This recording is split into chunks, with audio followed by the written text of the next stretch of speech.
مسلمان بچوں کے ہاتھوں میں اسلامیت کی کتابیں ہیں، جہاد کے آیتوں کو ہٹا کر وہاں پر ہندوؤں کی گیتا اور ہندوؤں کی 200 چیزیں لا کے اس میں ڈال دی۔ وہاں جو ہے کیا بولتے ہیں کہ بھائی یہ کالی پوجا وغیرہ جو ہے یہ ساری چیزیں اس میں ڈالا ہوا ہے۔ اب میرے دوستوں وَقَذَفَ فِي قُلُوبِهِمُ الرُّعْبَ، اللہ نے ان کی دلوں میں رعب ڈال دیا اور وہ خوفزدہ ہو کر دب کھڑے ہوئے، اور ان پر اہل ایمان کا اس قدر رعب پڑا کہ ان کے پاس اپنے گھر بار چھوڑ کر بھاگ جانے کا سوا کوئی چارہ نہ تھا کہ بھائی نکلو ورنہ یہ مسلمان ہم لوگوں کو زندہ کھا جائیں گے۔ مسلمانوں کی رعب ان کی دلوں میں پگڑی ہے ٹوٹی ہے، دیکھو یہ سر اپنے یہ نورانی شکل کی داڑھی ہے، یہ دیکھ کر وہ بھی اتنا خوفزدہ ہوتے نہیں، یہ ہاتھ میں ڈنڈا بھی لیتا ہے تو بولتے کہ میں کلاشن کو لے کر آ رہا ہے۔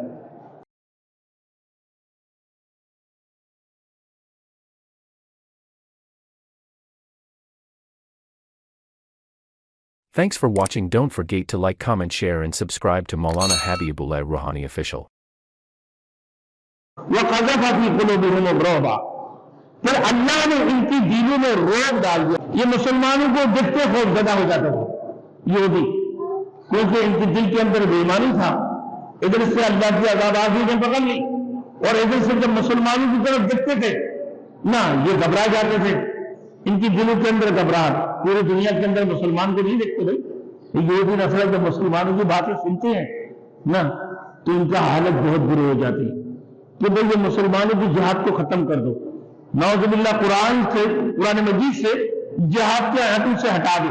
پوری دنیا کے اندر ان کی ایک سازش چل رہا ہے کہ بھائی اسلامیت کی کتاب میں سے جتنے بھی جہاد کی آیاتیں ہیں اس کو نکال دی جائے، بلکہ بنگلہ دیش میں تو ہندوؤں کا گیتے شروع کر دیا، اس میں ہندوؤں کا گیتے اسلامیت کے اندر ڈال دی ہے۔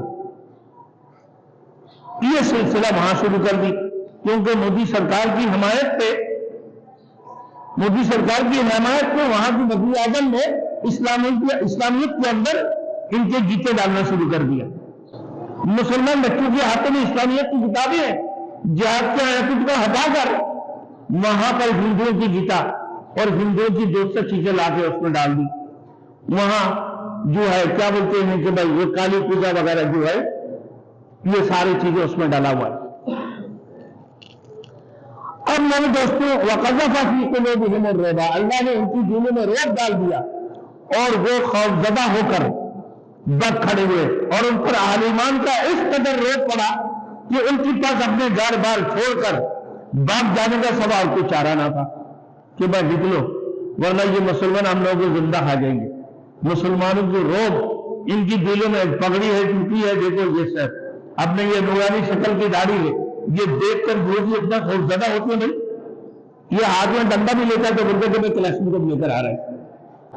ہاں بھائی یہ پٹاخہ اگر پھاڑ دی نا یہ بولتا ہے کہ ایٹم بم نہیں پھاڑ دیا ہو کہ مسلمان، جیسے ابو جہل کہتا ہے کہ محمد رسول اللہ صلی اللہ علیہ وسلم نے کہ اس نے ابو جہل نے اللہ کے رسول کے لیے کھڈے کھودے، اسی میں خود گرا۔ ایک مرتبہ کو کہنے لگا رسول نبی صلی اللہ علیہ وسلم نے مجھے ٹھوک مار دی کہ اس کو ایسا مارا کہ اس سے وہ بچا نہیں، اس سے وہ ہلاک ہو گئے، برباد ہو گئے کہ بھائی اتنی ہلکا سا گھات میں کہ تیری جان نکل رہا ہے تو وہ مجھے ٹھوک بھی دیتا تو اس سے بھی میں ہلاک ہو جاتا۔ اللہ کے رسول اگر اس کو ٹھوک بھی دیتا وہ ہلاک ہو جاتے۔ تو کتنی خوف تھی ان کی دلوں کے اندر، یہ کافروں کی دلوں کے اندر یہ خوف ہے، یہ خود زدہ ہو کر میرے دوستوں وہاں سے نکل پڑے۔ یخربون بیوتہم بایدیہم، وہ خود اپنے ہاتھوں سے اپنے گھروں کو برباد کر رہے تھے، اپنے ہاتھوں سے اپنے گھروں کو برباد کر رہے تھے۔ جیسے یہ بات طے ہوا بھائی کہ یہاں سے نکل جاؤ، جتنا مال لے سکتے ہو اتنا مال لے لو اور یہاں باقی سب کو چھوڑ کر نکل جاؤ، تو یہ لوگ اپنے ہاتھوں سے اپنے دروازے کھولنا شروع کر دی، اپنا چھاتی نکلنا شروع کر دی، جتنا نکال سکتے تھا نکال لیا نا، اور جتنا اٹھا سکتے تھے اٹھا لی۔ اور پھر یہاں سے جب حضور صلی اللہ علیہ وسلم کو ان کی یہ درخواست قبول کر دی کہ وہ بالکل ساتھ لے جا سکتے ہیں لے جائیں، تو انہوں نے خود اپنے گھروں کو گرانا شروع کر دیا اور ان کی چھتوں اور دروازوں کی لکڑیاں بھی اٹھا کر لے گئے فرمایا انہوں نے اپنے ہاتھوں سے بھی اپنے گھر تباہ کر دی. ادھر سے مسلمانوں کے ہاتھوں سے تباہ ہوا, خوف زدہ ہوا, اللہ کی عذاب آئی ان کے اوپر. مسلمانوں کو اتنی روک ڈال دی ان کی دلوں کے اندر کہ اتنے خوف زدہ تھے کہ وہاں نکل بھاگنا شروع کر دی. وہ بولے ٹھیک ہے کہ تم لوگ جتنا سامان جتنا مال لے کے جا سکتے لے جاؤ. اپنے ہاتھوں سے اپنے چھاتے کھولنا شروع کر دی, اپنے ہاتھوں سے اپنا دروازے کھول کر لے کے جا رہے ہیں. یہ ان کے حال ہوا کہ وَأَيْدِي الْمُؤْمِنِينَ اور اہل ایمان کے ہاتھوں سے بھی ان کی تباہی آئی. ایک اپنے ہاتھوں سے خود تباہ کر دی, اور مسلمانوں کی مومن اہل ایمان کے ہاتھوں سے بھی ان کے لیے تباہی آئی.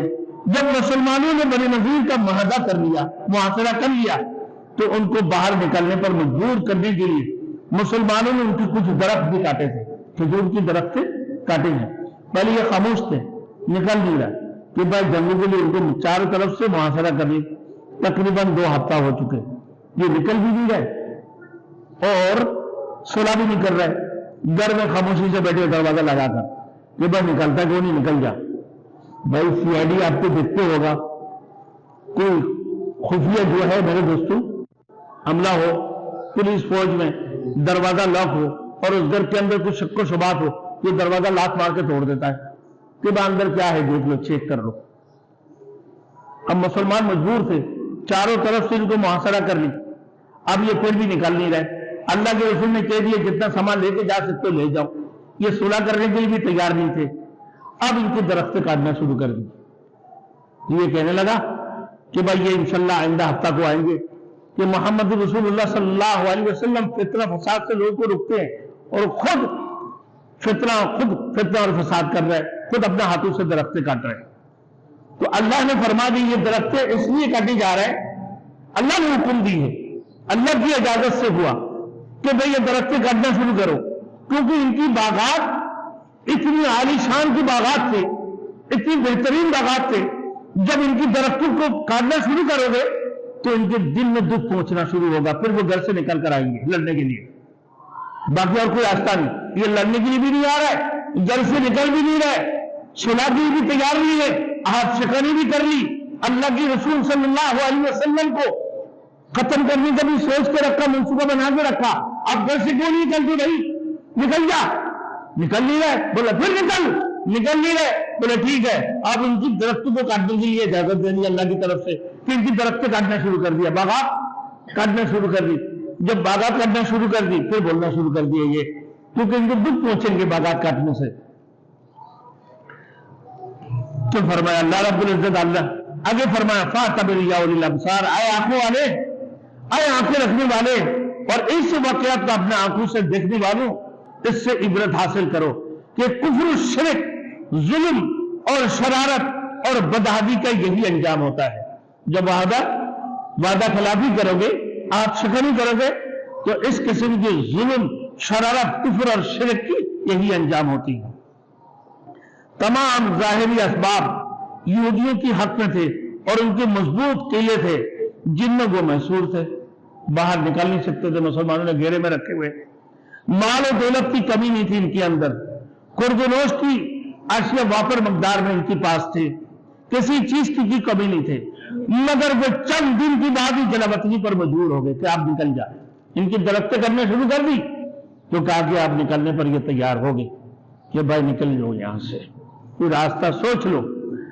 اللہ نے ان کی دلوں میں مسلمان قوم کا اس قدر روب ڈال دیا تھا, فرمایا کہ وَلَوْلَا أَن كَتَبَ اللَّهُ عَلَيْهِمُ الْجَلَالَ عَذَّبَهُمْ فِي الدُّنْيَا, اگر اللہ نے ان کے لیے جلاوطنی نہ لکھی ہوتی, یعنی ان کی حق میں جلاوطنی کا فیصلہ نہ کیا ہوتا, تو ان کو دنیا میں ہی سزا دے دیتا.